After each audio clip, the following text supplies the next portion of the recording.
हाँ जी, नमस्कार दोस्तों। मैं अशोक सप्राना, ताज करियर इंस्टीट्यूट में आप सभी का हार्दिक स्वागत और अभिनंदन करता हूँ। मित्रों, आज जो हम जिला दर्शन में जो बात करेंगे वो टोंक जिले की करेंगे। ठीक है, टोंक जिले की जो बात करेंगे, इसमें हम सबसे पहले इसकी स्थापना देखते हैं। जो इसकी स्थापना करवाई थी वो करवाई थी राजा मान सिंह ने। स्थापना किसने करवाई थी?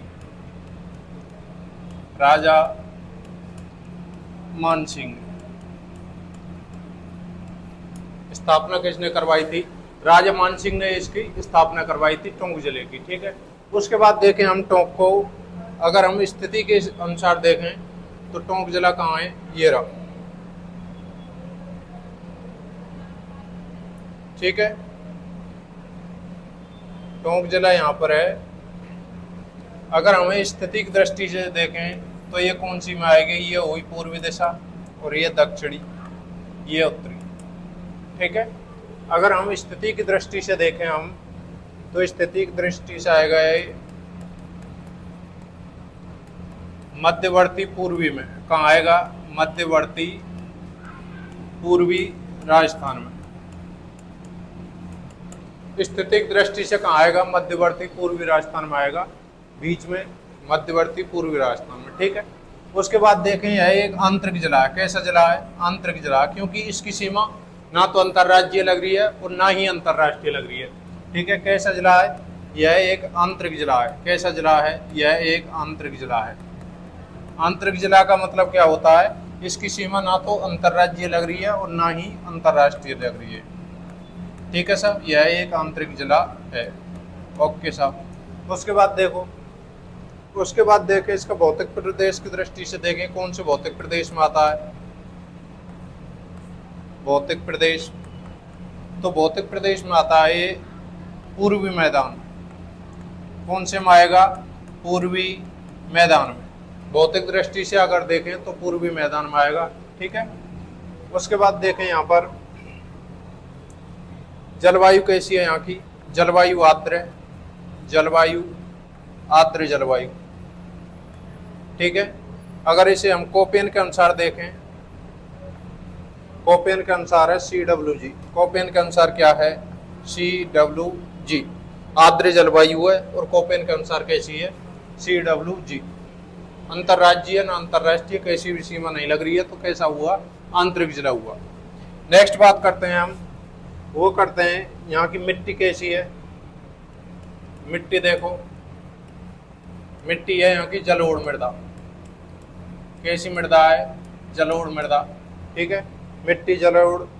वनस्पति पतझड़ी। वनस्पति कैसी है? पतझड़ी वनस्पति। पतझड़ी वनस्पति। शुभंकर यहाँ का हंस है। शुभंकर क्या है? शुभंकर है हंस। लिंगानुपात कितना? 9 से 52। लिंगानुपात कितना है? लिंगानुपात है 9 से 52। ठीक है, 9 से 52 लिंगानुपात। जनसंख्या घनत्व कितना है? जनसंख्या घनत्व है 1 से 98। ठीक है साहब, ये हुई इसके बारे में सामान्य बात है। उसके बाद देखें यहाँ पर इसके उपनाम देख लेते हैं। उपनाम देखो इसके, उपनाम क्या है इसके? नवाबों का शहर। उपनाम क्या है? नवाबों का शहर।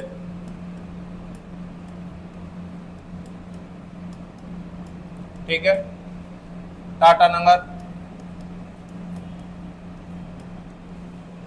नवाबों का शहर टाटानगर। राजस्थान का लखनऊ।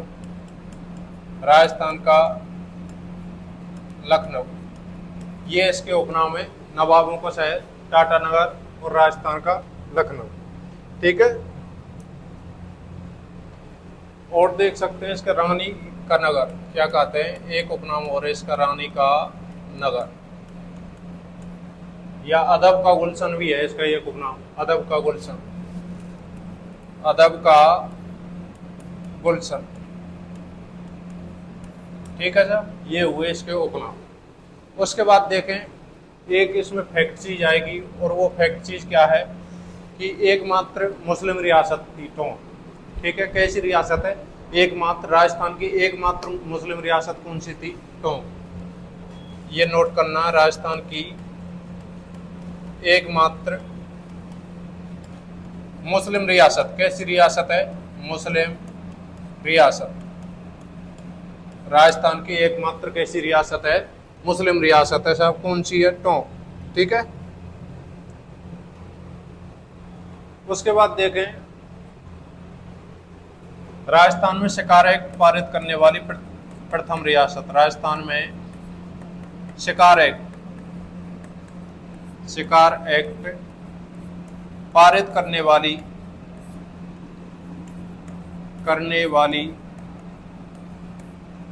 प्रथम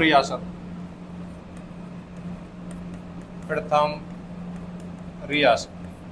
ये हुई यहाँ के बारे में सामान्य बातें। जलोढ़ मृदा है, वनस्पति पतझड़ी है। ठीक है। शुभंकर क्या है? यहाँ का हंस शुभंकर है। लिंगानुपात 952 है। जनसंख्या घनत्व 196।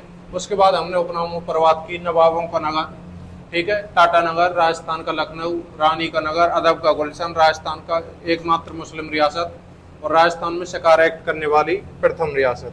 ये हुई यहाँ के बारे में सामान्य बातें।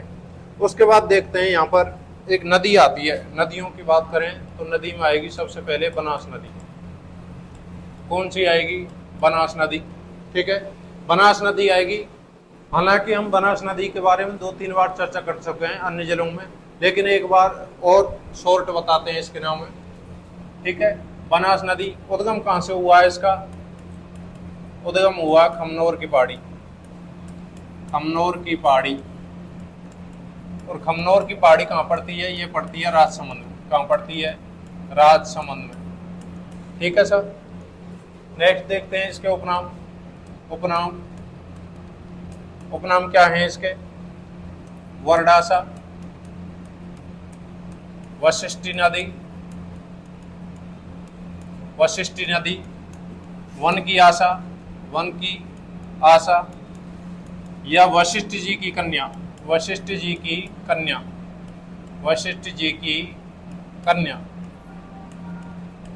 यह क्या हुए? इसके उपनाम हुए। वरडासा, वशिष्ठी, वन की आशा और वशिष्ठ जी की कन्या। बनास नदी के क्या है? ये उपनाम है। उसके बाद बात करी हमने राजस्थान की सबसे बड़ी नदी है। सबसे बड़ी क्यों है? इसका अपवाह तंत्र है जो, वो सबसे बड़ा है। अपवाह तंत्र की दृष्टि से अगर देखें हम तो ये चंबल से भी बड़ी है। वैसे चंबल नदी सबसे लंबी है राजस्थान की, लेकिन अपवाह की दृष्टि से देखें, अपवाह तंत्र की दृष्टि से, तो कौन सी है? ये नदी सबसे बड़ी है। ठीक है। उसके बाद हम इसमें बात करते हैं तो टोंक जिले में बात करेंगे। तो टोंक जिले में इस पर एक बीसलपुर बांध पड़ता है। कौन सा बांध पड़ता है? बीसलपुर बांध। ठीक है, बीसलपुर बांध कहाँ पड़ता है? टोंक में। और ये बीसलपुर बांध पर परियोजना बनी हुई है। यह राज्य की सबसे बड़ी पेयजल परियोजना है। राज्य की सबसे बड़ी पेयजल परियोजना। कैसी परियोजना? पेयजल परियोजना। ठीक है, बीसलपुर बांध है जो राज्य की सबसे बड़ी कैसी परियोजना है? पेयजल परियोजना। ठीक है, इसे जयपुर की जीवन रेखा कहा जाता है। क्या कहा जाता है? जयपुर की जीवन रेखा। जयपुर की जीवन रेखा कहा जाता है। क्यों कहा जाता है? क्योंकि इसमें जो जयपुर की जो पेयजल आपूर्ति की जाती है वो इसी बांध से की जाती है, इसलिए इसे क्या कहा जाता है? जयपुर की जीवन रेखा कहा जाता है। ठीक है, यहीं पर रंगीन मछली एक्वेरियम बना हुआ। क्या बना हुआ है? रंगीन मछली एक्वेरियम।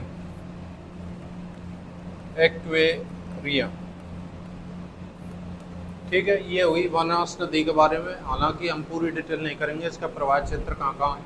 ठीक है, लेकिन हमने जो टोंक जिले में जो इस पर बात आई, टोंक जिले में जो चर्चा हुई उसके बारे में बात की। ठीक है, उद्गम खमनोर की पहाड़ी, वरडासा, वशिष्ठ नदी, वनप्यासा, वशिष्ठ जी की कन्या, राजस्थान की सबसे बड़ी नदी है और इस पर बीसलपुर में बांध बना हुआ है। ठीक है, और जयपुर की जीवन रेखा कहा जाता है इसे, और रंगीन मछली एक्वेरियम बना हुआ है यहीं पर, ठीक है। उसके बाद इस पर संगम भी है राजमहल टोंक में, राजमहल टोंक में क्या है, यहाँ पर संगम है। और संगम कौन कौन सी का, बनास, खारी और डाई, बनास, खारी और डाई, ठीक है। बनास, खारी और डाई तीनों का संगम कहाँ पर है, राजमहल टोंक में, ठीक है। उसके बाद बनास, चंबल और सीप, बनास, चंबल, सीप, इन तीनों का जो संगम है वो कहाँ है, रामेश्वरम। कहाँ पर है, रामेश्वरम। और ये रामेश्वरम कहाँ पड़ता है, सवाई माधोपुर में।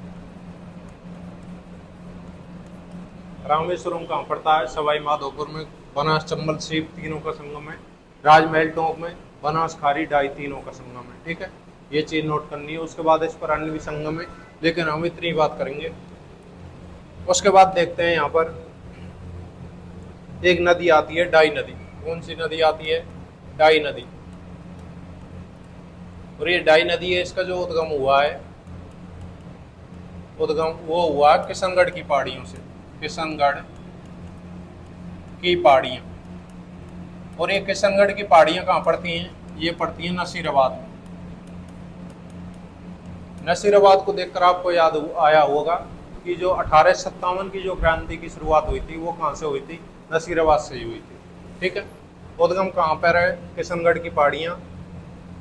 उसके बाद देखें इसका प्रवाह क्षेत्र, प्रवाह क्षेत्र है इसका अजमेर, किशनगढ़ की पहाड़ियों से चलकर, और टोंक, दो जिलों में मिलती है, अजमेर और टोंक, ठीक है। उसके बाद मैंने आपको अभी बताया था राजमहल में जाकर, कहाँ पर, राजमहल, राजमहल टोंक में जाकर संगम है इनका। कौन कौन सी नदियों का, बनास, खारी और डाई नदी। तीनों नदियां कहाँ जाकर मिल जाती हैं, राजमहल टोंक में जाकर एक हो जाती हैं, ठीक है। ये हुई डाई नदी। उसके बाद देखते हैं यहाँ पर खारी नदी। कौन सी नदी है, खारी नदी। खारी नदी के उद्गम के बारे में बात करें, उद्गम, उद्गम हुआ इसका बिजराल की पहाड़ी से। कहाँ से हुआ है, बिजराल की पहाड़ी। और ये बिजराल की पहाड़ी कहाँ पड़ती है, ये पड़ती है राजसमंद में। बिजराल की पहाड़ी कहाँ पड़ती है दोस्तों, राजसमंद में पड़ती है। यहाँ से क्या हुआ, इसका उद्गम हुआ, ठीक है। इसका प्रवाह क्षेत्र देखें हम, प्रवाह क्षेत्र, तो प्रवाह क्षेत्र है इसका राजसमंद, राजसमंद, भीलवाड़ा, अजमेर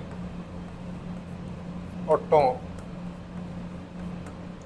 प्रवाह क्षेत्र क्या है इसका, राजसमंद, राजसमंद से भीलवाड़ा, भीलवाड़ा से अजमेर, और अजमेर से कहाँ जाती है, टोंक जाती है, ठीक है।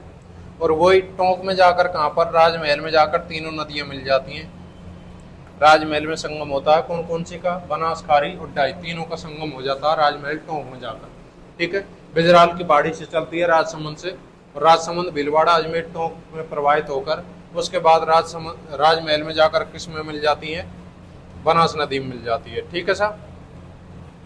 उसके बाद एक और नदी आती है जिसका नाम है सहोदरा नदी। क्या नाम है, सहोदरा नदी, ठीक है। और इस सहोदरा नदी का उद्गम होगा, वो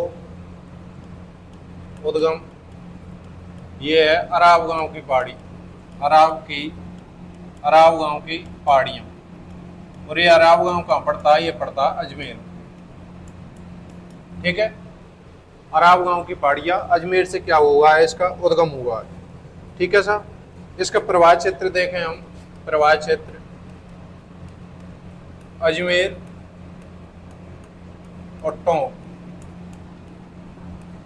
प्रवाह क्षेत्र क्या है इसका, अजमेर, और अजमेर से कहाँ जाती है, टोंक में जाती है, ठीक है।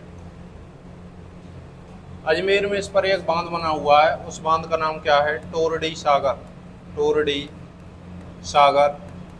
बांध, कौन सा बांध बना हुआ है? टोरडी सागर बांध बना हुआ है, ठीक है।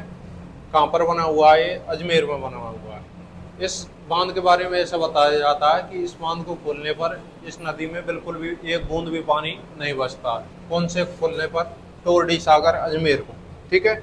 उसके बाद ये टोंक में जाती है और टोंक में जाकर ढूंढिया गांव में, कौन सा गांव में? ढूंढिया। टोंक में कौन सा गांव है? ढूंढिया गांव है। और ढूंढिया गांव में जाकर ये मानसी नदी में मिल जाती है। कौन सी नदी में मिलती है? मानसी नदी में, ठीक है। सहोदरा नदी अराव गांव की पहाड़ी अजमेर से उद्गम होता है। अजमेर टोंक दो जिलों में बहती है और अजमेर में टोरडी सागर बांध का निर्माण करती है। उसके बाद ढूंढिया गांव टोंक में जाकर मानसी नदी में मिल जाती है, ठीक है सर। उसके बाद देखते हैं यहाँ पर कुछ बावड़ियों के नाम है और बावड़ियों के नाम देखो यहाँ पर। पहली बावड़ी है भूपति की बावड़ी, भूपति की बावड़ी, भूपति की बावड़ी। ख्वाजा की बावड़ी, ख्वाजा की बावड़ी, भूपति की बावड़ी, ख्वाजा की बावड़ी। हाड़ी रानी की बावड़ी, हाड़ी रानी की बावड़ी, हाड़ी रानी की बावड़ी।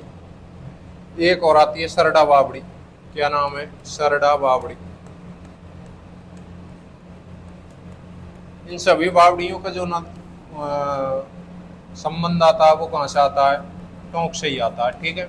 इनमें से किसी भी बावड़ी का आपको नाम देकर और वो जिला पूछ ले तो आपको क्या बताना है? टोंक बताना है। उसके बाद देखते हैं यहाँ पर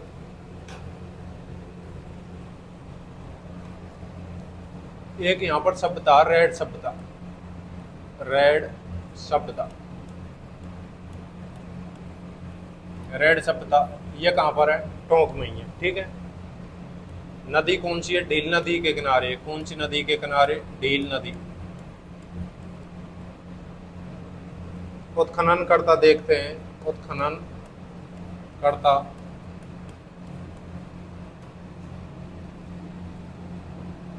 केदारपुरी, केदारपुरी और दयाराम साहनी, दयाराम साहनी। उत्खनन करता कौन हुए? केदारपुरी और दयाराम साहनी, ठीक है। कब की थी? 1938 में। उत्खनन करता कौन कौन हुए? केदारपुरी और दयाराम साहनी। उसके बाद देखते हैं यहाँ पर जो मिला है एशिया का सबसे बड़ा सिक्कों का कारखाना मिला है। एशिया का सबसे बड़ा सिक्कों का कारखाना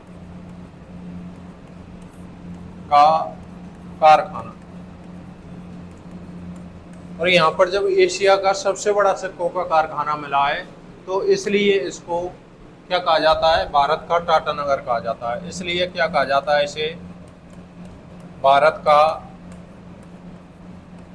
टाटा नगर, टाटा नगर। भारत का या राजस्थान का टाटा नगर कहा जाता है। किसको कहा जाता है? टोंक को कहा जाता है या रेड सभ्यता को कहा जाता है। एशिया का सबसे बड़ा सिक्कों का कारखाना मिलने के कारण इसको क्या कहा जाता है? भारत का टाटा नगर कहा जाता है, ठीक है सर। उसके बाद देखते हैं यहाँ पर मातृ देवी की मूर्ति मिली है। क्या मिली है? मातृ देवी की मूर्ति, मातृ देवी की मूर्ति मिली है, ठीक है सर। एक देखें बंदर के समान बर्तन मिले हैं, बंदर के समान बर्तन, बंदर के समान बर्तन, बंदर के समान बर्तन मिले हैं। चांदी की आहत मुद्राएं मिली हैं, चांदी की आहत मुद्राएं, आहत मुद्राएं मिली हैं। कौन सी सभ्यता से मिली है? इसी रेड सभ्यता से मिली है, ठीक है। चांदी की इमारतें मिली हैं। और देखें गजमुखी यक्ष मूर्ति मिली है, गजमुखी यक्ष मूर्ति, गजमुखी यक्ष मूर्ति मिली है। ठीक है साहब। एक देखें आलीशान इमारतों के अवशेष मिले हैं, आलीशान इमारतों के अवशेष, इमारतों के अवशेष, आलीशान इमारतों के अवशेष मिले हैं। ठीक है, ये कहाँ से मिले हैं सब? ये मिले हैं सभी डील नदी के किनारे। ठीक है, उसके बाद बात करते हैं यहाँ पर, वो करेंगे प्रमुख दुर्गों की, और प्रमुख दुर्गों में आएगा यहाँ पर सबसे पहले आएगा असीरगढ़ का दुर्ग, प्रमुख दुर्ग। और दुर्गों में कौन सा आएगा? असीरगढ़ का दुर्ग, असीरगढ़ का दुर्ग। ठीक है साहब, असीरगढ़ का दुर्ग है। इसका निर्माता कौन है? निर्माता है भोला ब्राह्मण। निर्माता कौन है? भोला ब्राह्मण। निर्माता कौन है साहब इसका? भोला ब्राह्मण निर्माता। ठीक है, इसका उपनाम क्या है? भूमगढ़। उपनाम क्या है? भूमगढ़। उपनाम क्या था? भूमगढ़ था। भोला ब्राह्मण क्या था? इसका निर्माता था। यहाँ पर 26 जैन तीर्थंकरों की, जैन तीर्थंकरों की मूर्तियां मिली हैं। कहाँ से मिली हैं? इसी दुर्ग में बनी हुई हैं 26 तीर्थंकरों की मूर्तियां। भोला ब्राह्मण निर्माता है और इसका उपनाम क्या है? भूमगढ़। ठीक है, उपनाम क्या है इसका? भूमगढ़। उसके बाद यहाँ पर एक किला आता है पचेश्वर का किला। क्या आता है? पचेश्वर का किला, पचेश्वर का किला। ठीक है सर, और ये पचेश्वर किला है, इसका उपनाम क्या है? उपनाम है इसका चौबुर्जा किला। उपनाम क्या है? चौबुर्जा किला। पचेश्वर का किला, उपनाम क्या है? चौबुर्जा किला। इस दुर्ग में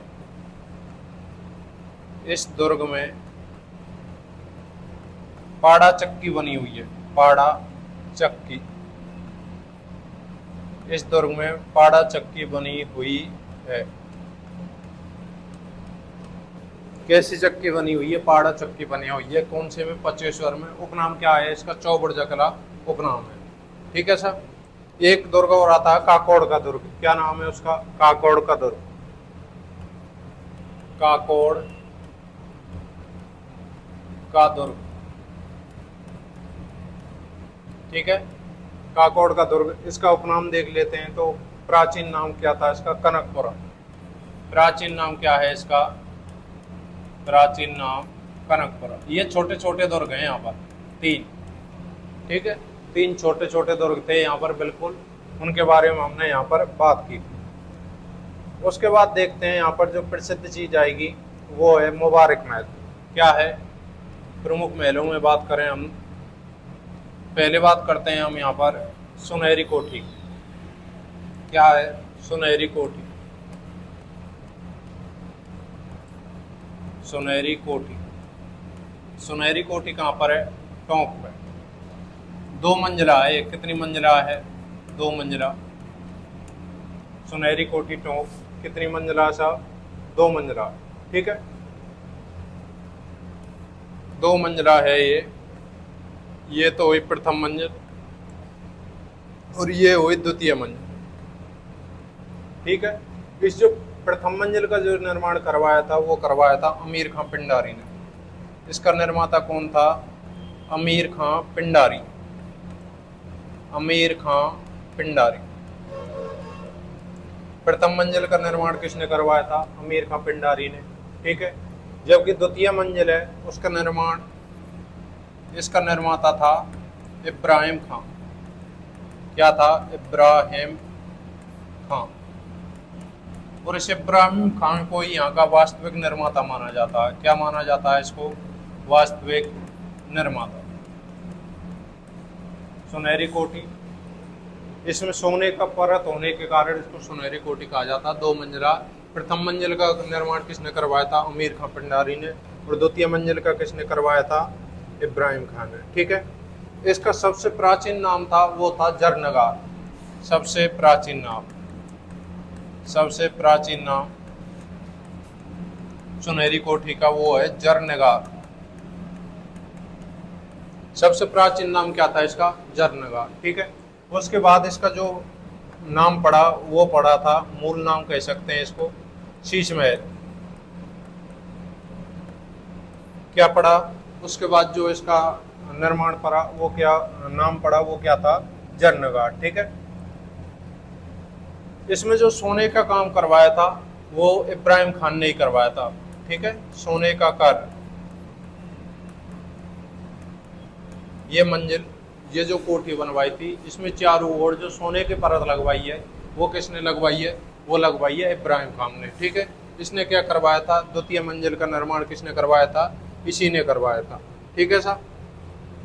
इसमें अगर आप कुल खर्चे की बात करें तो कुल खर्चा आया था इसमें 10 लाख रुपए। उस समय कितना खर्चा आया था? 10 लाख रुपए। ठीक है साहब। इस सुनहरी कोठी के ही अंदर एक मुबारक महल बना हुआ है। क्या बना हुआ है? जैसे ये है सुनहरी कोठी, इसी के दायरे के अंदर क्या बना हुआ है? एक मुबारक महल। क्या बना हुआ है? मुबारक महल। ठीक है। मुबारक महल बना हुआ है सुनहरी कोठी के अंदर, और ये मुबारक महल है जो ऊंट की बलि के लिए प्रसिद्ध है। किसके लिए प्रसिद्ध है?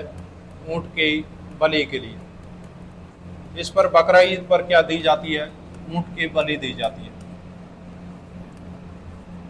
बकरा ईद पर क्या दी जाती है? मुबारक महल टोंक में जो सुनहरी कोठी के अंदर है, तो इसमें बकरा ईद पर क्या दी जाती है? ऊंट की बलि दी जाती है। और ऊंट की बलि दी जाने के कारण ये राजस्थान में सर्वाधिक चर्चित विषय बन गया। ठीक है। यह जो मुबारक महल बना हुआ है ये पूर्णतः मुस्लिम शैली पर बना हुआ है। किस पर बना हुआ है? पूर्णतः मुस्लिम शैली पर। किस पर बना हुआ है? मुबारक महल पूर्णतः मुस्लिम शैली पर बना हुआ है मुबारक महल। ठीक है सर।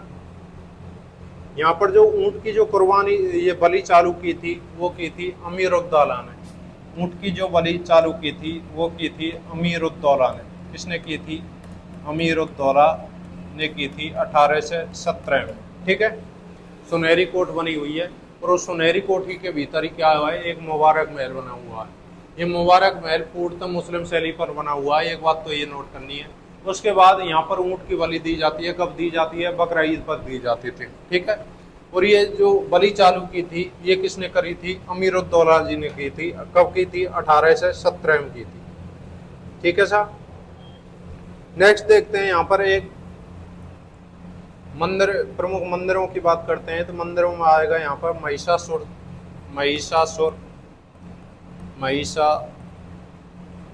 का मंदिर, महिषासुर नंदिनी का मंदिर, महिषासुर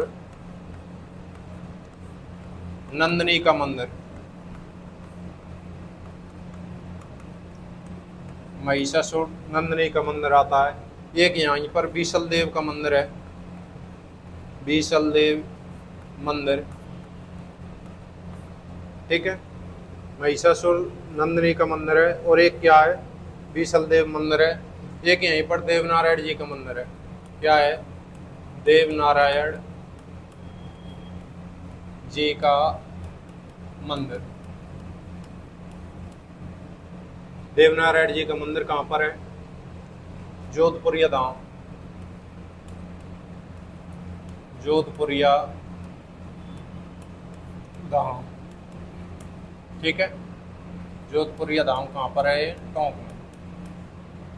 उसके बाद हम देखें, ये गुर्जरों के आराध्य देवता हैं, गुर्जरों का आराध्य देव। ठीक है। इसका मूल मंदिर कहाँ पर बना हुआ है? मूल मंदिर आसींद भीलवाड़ा। मूल मंदिर कहाँ पर बना हुआ? आसींद भीलवाड़ा में। देवनारायण जी के बारे में हम पहले भी चर्चा कर चुके हैं। ठीक है। इसके पिताजी का नाम क्या था? सवाई भोज था। माताजी का नाम क्या था? सेडू खटानी था। ठीक है। ये गुर्जर समाज के आराध्य देवता हैं। इनका जो मूल मंदिर आसींद भीलवाड़ा में क्यों बना हुआ है? इनकी जो माता, इनका जो जन्म हुआ था वो आसीन भीलवाड़ा के मालाशेरी नामक जंगल में हुआ था। कहाँ पर हुआ था? मालाशेरी की डूंगरी आसीन भीलवाड़ा में हुआ था। इनकी माता, इनका जो लालन पालन हुआ था वो हुआ था देवास एमपी में। कहाँ पर हुआ था? जो शिक्षा दीक्षा और लालन पालन हुआ था वो कहाँ हुआ था? देवास एमपी में हुई थी। ठीक है। इनके बचपन का नाम था उदय सिंह। बचपन का नाम क्या था इनका? उदय सिंह बचपन का नाम था। पत्नी का नाम क्या था इनकी? क्या? पीपल दे था, पीपल दे। ठीक है, पत्नी का नाम क्या था? People they. इनके घोड़े का नाम क्या था? घोड़े का नाम था लीलागर। ठीक है, घोड़े का नाम क्या था? लीलागर। उसके बाद हमने इनकी फड़ पर बात की थी। इनकी जो फड़ है सबसे प्राचीन है, सबसे लंबी है और सबसे चौड़ी है। ठीक है।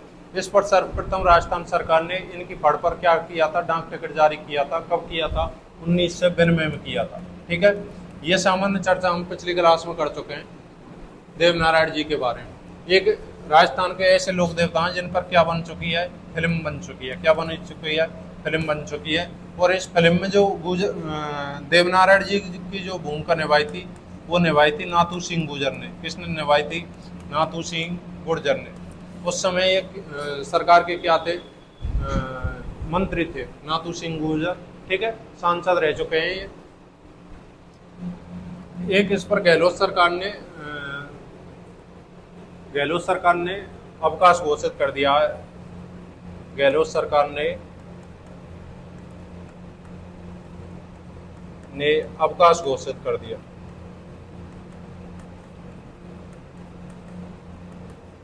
ठीक है, देवनारायण जी के जन्मदिन के अवसर पर क्या किया है?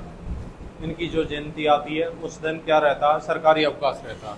ठीक है, ये बात हमने सामान्य बातें यहाँ पर की थी देवनारायण जी के बारे में। उसके बाद देखें यहाँ पर एक यहाँ पर मेला लगता है डिग्गी कल्याण जी का मेला। क्या लगता है? डिग्गी कल्याण जी का मेला।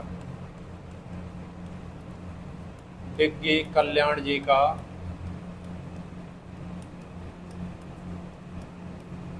ठीक है। और ये जो डिग्गी कल्याण जी का मेला ये कहाँ पर पड़ता है? ये पड़ता है मालपुरा टोंक। मालपुरा टोंक। ठीक है। ये सर्वाधिक पदयात्रा के लिए प्रसिद्ध है। किसके लिए? पदयात्रा के लिए। पदयात्रा जो चालू होती है इसकी वो होती हुई है तारकेश्वर मंदिर। तारकेश्वर मंदिर जयपुर से। जयपुर से कहाँ आती है पदयात्रा? वो आती है डिग्गी कल्याण जी के मेले पर। ठीक है, ये पदयात्रा के लिए सर्वाधिक प्रसिद्ध है। जयपुर से चालू होती है इस पदयात्रा और कहाँ पर आती है? डिग्गी कल्याणपुर पर आती है। इसके मंदिर में जो प्रतिमा है वो विष्णु जी की है। प्रतिमा किसकी है इसके मंदिर में? वो है विष्णु जी की। विष्णु जी की चतुर्मुखी प्रतिमा। कैसी प्रतिमा है? चतुर्मुखी प्रतिमा किसकी है? विष्णु जी की है। ठीक है। मुस्लिम इसे कल्हड़ पीर के नाम से पूजते हैं। जो मुसलमान जाति है वो किसके नाम से पूजती है इसे? कल्हड़ पीर के नाम से। कल्हड़ पीर के नाम से पूजते हैं।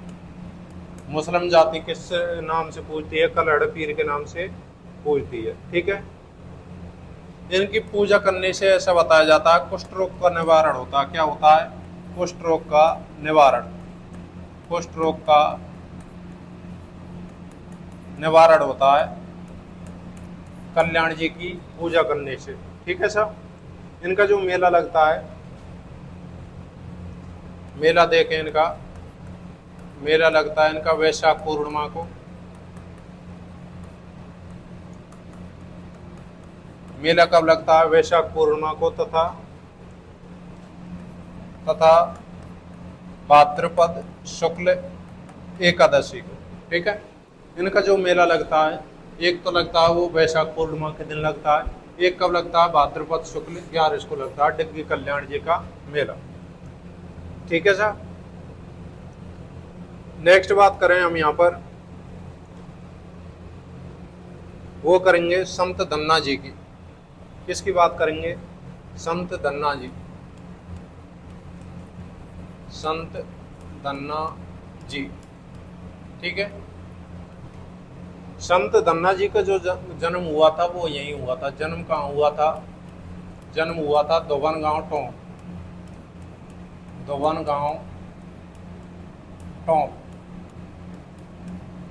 संत धन्ना जी का जन्म कहाँ हुआ था? दोबन गांव टोंक। गुरु कौन थे इनके? गुरु थे रामानंद जी, रामानंद जी गुरु थे। ठीक है।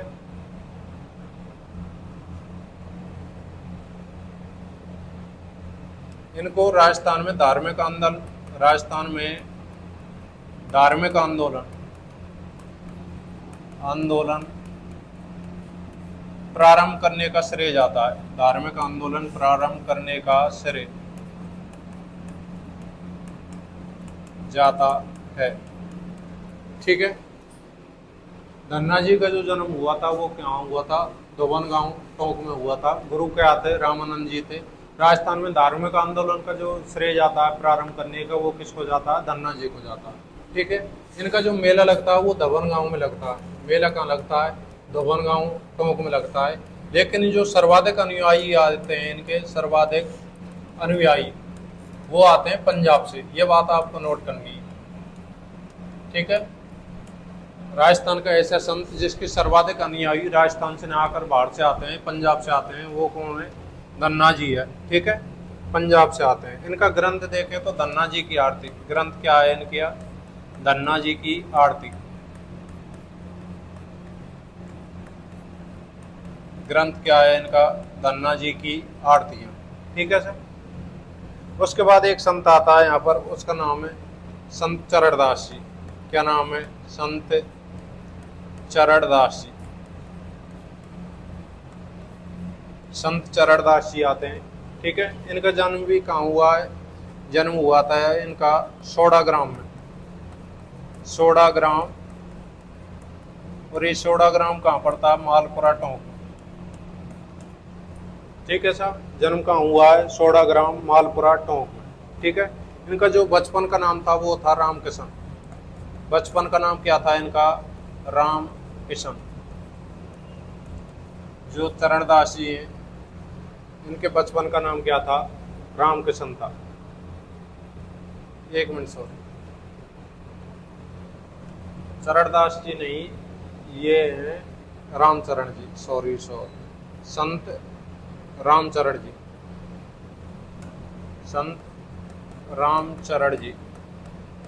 संत रामचरण जी का जो जन्म हुआ है सोडाग्राम, मालपुरा टोंक में। बचपन का नाम क्या था इनका?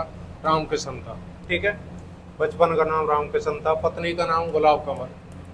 पत्नी का नाम क्या था? गुलाब कंवर। पत्नी का नाम क्या था? गुलाब कंवर। ठीक है। इनके गुरु का नाम था कृपाराम।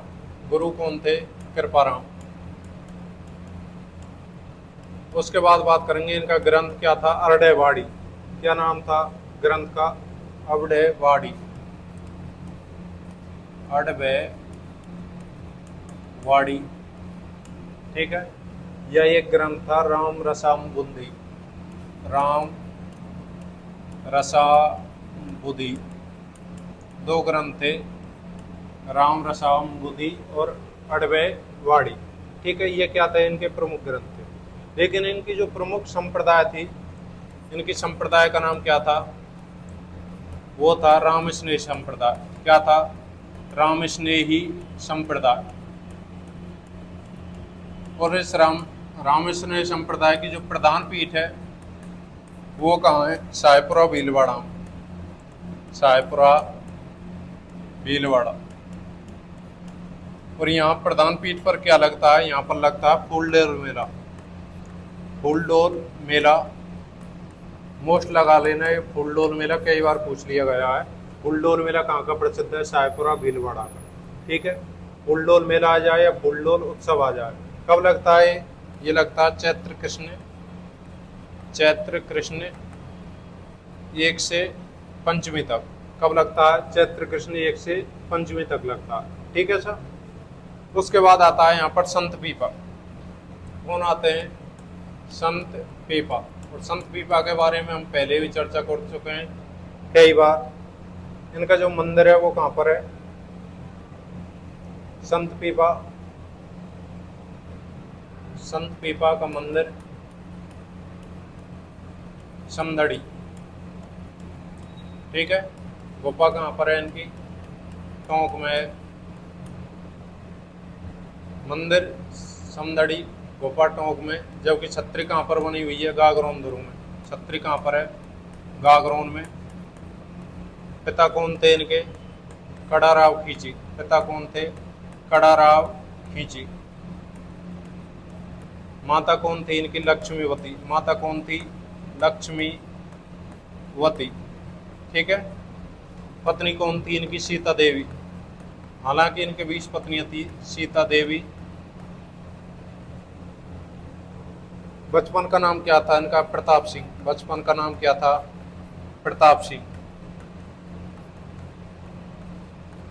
बचपन का नाम क्या था? प्रताप सिंह था। ठीक है। उसके बाद देखते हैं इनका ग्रंथ। ग्रंथ क्या है? पीपा की पर्ची। पीपा की पर्ची या पीपा चरित। पीपा चरित, ये क्या है? इनके प्रमुख ग्रंथ हैं। और आपने देखा होगा दर्जी समुदाय। दर्जी समुदाय इन्हें आराध्य देव मानता है। इन्हें आराध्य देव मानता है। एक देखें, इन्होंने फिरोज शाह तुगलक को हराया था। फिरोज शाह तुगलक को हराया।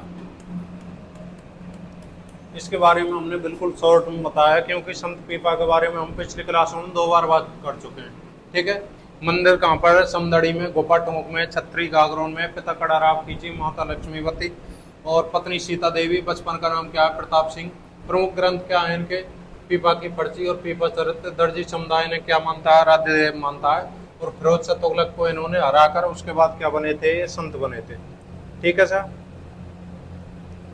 नेक्स्ट बात करते हैं, वो करेंगे यहाँ पर एक यहाँ पर जामा मस्जिद बनी हुई है। क्या बनी हुई है? जामा मस्जिद। ठीक है। और इस जामा मस्जिद का जो निर्माण करवाया था वो करवाया था अमीर खां पिंडारी ने। निर्माता कौन था? अमीर खां पिंडारी।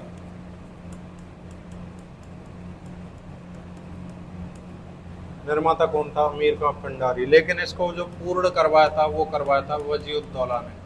पूर्ण किसको ने करवाया था? वजीउद्दौला। ठीक है सर। एक यहाँ की हाथीवाटा। हाथीवाटा पाषाण शिला प्रसिद्ध है। पाषाण शिला है। क्या है ये? हाथी के आकार का एक पत्थर बना हुआ है जिसके क्या कहा जाता है? हाथीवाटा पाषाण शिला। उसके बाद देखें यहाँ पर एक वनस्थल विद्यापीठ प्रसिद्ध। वनस्थली विद्यापीठ।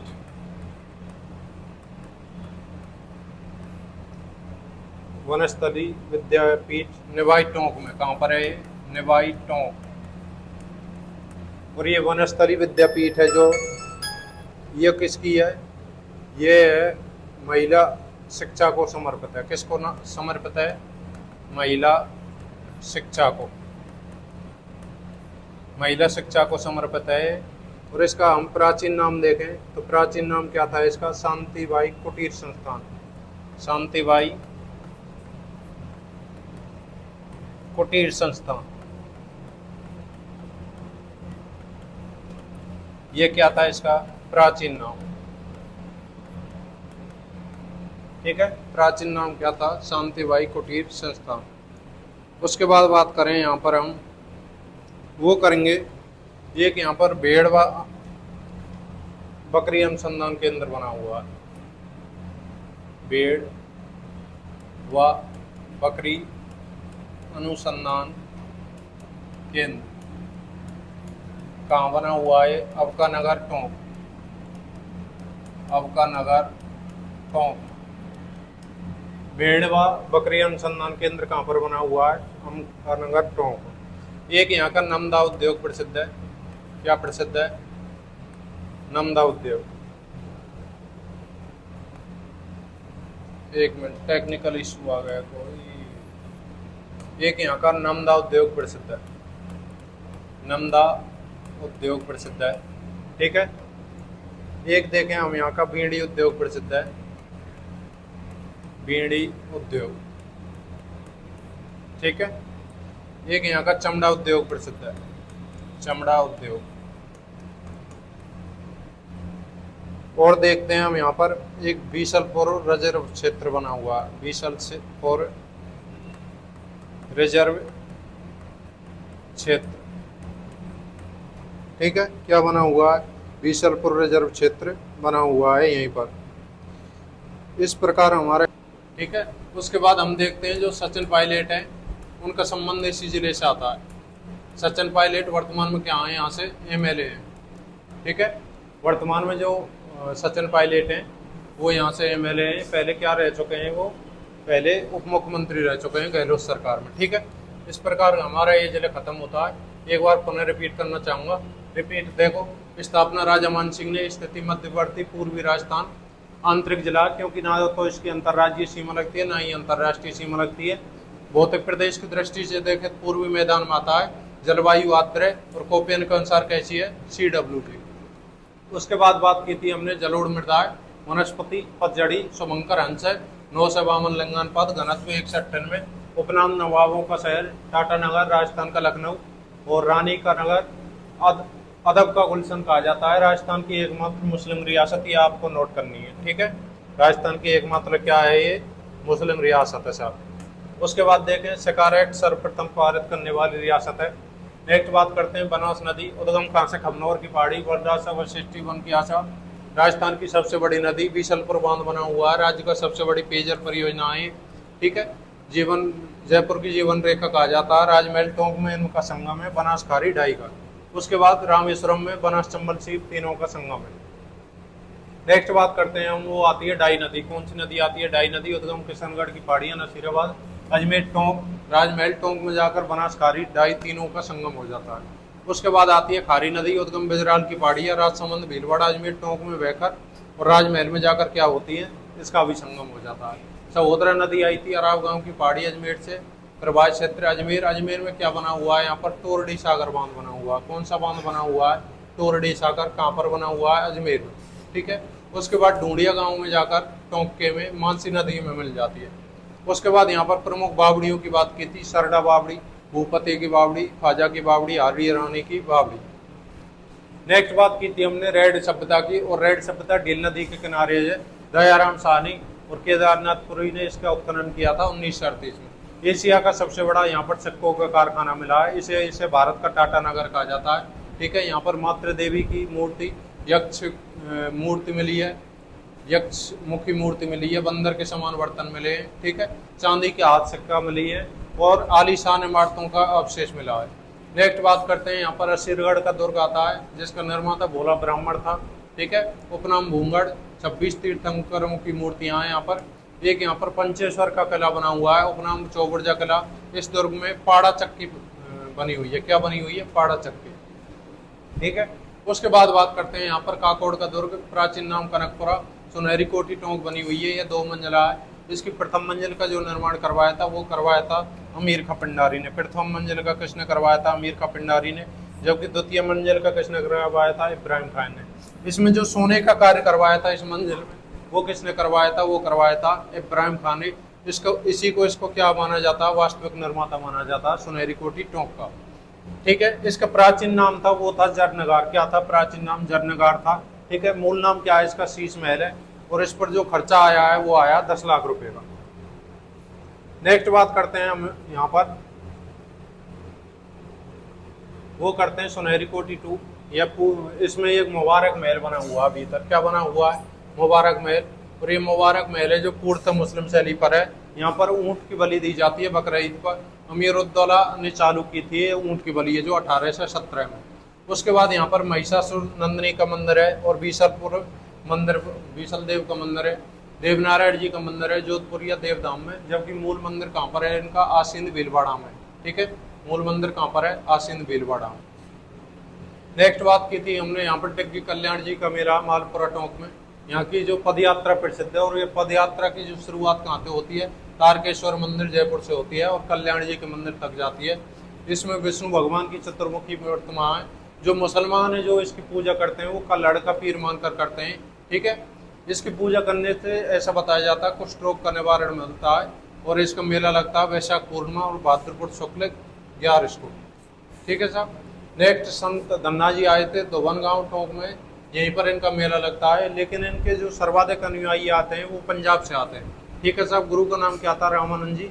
और राजस्थान में जो धार्मिक आंदोलन की जो शुरुआत की थी वो किसने की थी? धन्ना जी ने की थी। उसके बाद इनके जो ग्रंथ है वो क्या है? धन्ना जी की आरतियां हैं। नेक्स्ट बात की थी हमने रामचरण जी की। रामचरण जी का जन्म हुआ था कहाँ पर? 16 ग्राम मालपुरा में। बचपन का नाम क्या था? रामकृष्ण। ठीक है। पत्नी का नाम क्या था? गुलाब कंवर। गुरु का नाम कृपाराम। इनका जो प्रमुख ग्रंथ है, इन ग्रंथों को जरूर याद रखा करो क्योंकि यहीं से क्वेश्चन आता है ग्रंथों पे से ज्यादातर। ठीक है। इनका जो प्रमुख संप्रदाय, ये वेरी मोस्ट लगा लेना, राम स्नेह संप्रदाय। प्रधान पीठ कहाँ है इसकी? सायपुरा भीलवाड़ा में। यहाँ का फूलडोल मेला या फूलडोल उत्सव प्रसिद्ध है। कब लगता है? ये चैत्र कृष्ण अष्टमी 1 से 5 तक लगता है। उसके बाद बात की थी हमने संत पीपा की। संत पीपा की हम पहले बात कर चुके हैं। इनका मंदिर समदड़ी में, बालोत्रा में और गोपा टोंक में। छत्र कहाँ पर है? गागरोन में। कड़ाराव खींची पिता लक्ष्मीवती, पत्नी सीता, बचपन का नाम प्रताप सिंह। इनके प्रथम ग्रंथ, ध्यान रखना ग्रंथों को, पीपा की पर्ची और पीपा चरित। दर्जी समुदाय ने क्या मानता? अपना आराध्य देव मानता है। और फिरोज शाह तुगलक को, दिल्ली के सुल्तान को इसने हराया था। उसके बाद क्या हुए थे? संत हुए थे। नेक्स्ट आई थी यहाँ पर जामा मस्जिद की बात। इसका निर्माता कौन था? अमीर खान भंडारी था। जबकि पूर्ण किसने करवाई थी? वजोदौला ने करवाई थी। यहाँ पर एक हाथी भाटा बनी हुई है, पाषाण शिला है। वनस्थली विद्यापीठ ने भाई टोंक में महिला शिक्षा के लिए प्रसिद्ध है ये। और इसको शांतिबाई कुटीर संस्था इसका क्या है? प्राचीन नाम है। ठीक है साहब। उसके बाद बात की थी हमने यहाँ पर एक बकरी अनुसंधान केंद्र बना हुआ आपका नगर टोंक। एक यहाँ का नमदा उद्योग, बीड़ी उद्योग और चमड़ा उद्योग प्रसिद्ध है। ठीक है। एक यहाँ पर बीसलपुर रिजर्व क्षेत्र बना हुआ है। और जो सचिन पायलट है यहाँ पर वर्तमान क्या है? यहाँ से MLA है। ठीक है साहब। इस प्रकार हमारा ये जिला खत्म होता है। मिलते हैं नेक्स्ट वीडियो में। All the best. Thank you. Ram Ram साहब।